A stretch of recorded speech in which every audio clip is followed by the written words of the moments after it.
Okay, so in this video I'm going to show you how to compute the inverse of a matrix in Python.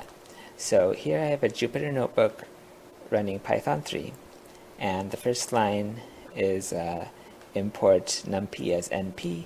That loads the library numpy containing a bunch of numerical Python algorithms.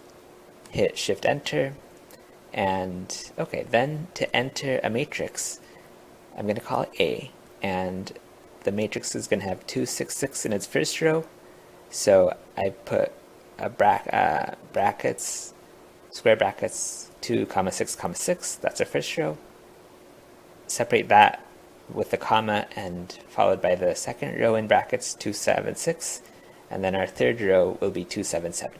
So I've just made up a matrix.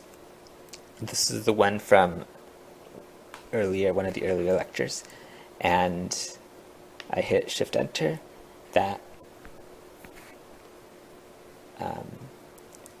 enters A as this matrix. And then if I want to see what A is, I type A and then hit Shift Enter.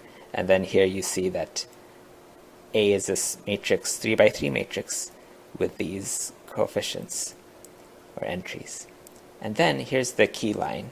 To find the inverse of a matrix, the command is np.linalg.inv for inverse, and then the matrix. And so when I hit Shift Enter on that, I get this matrix here, and this is exactly the matrix we found in class or in the videos for the inverse of this matrix. The way we found it in class is using elementary matrices and elementary row operations, but here we can use Python.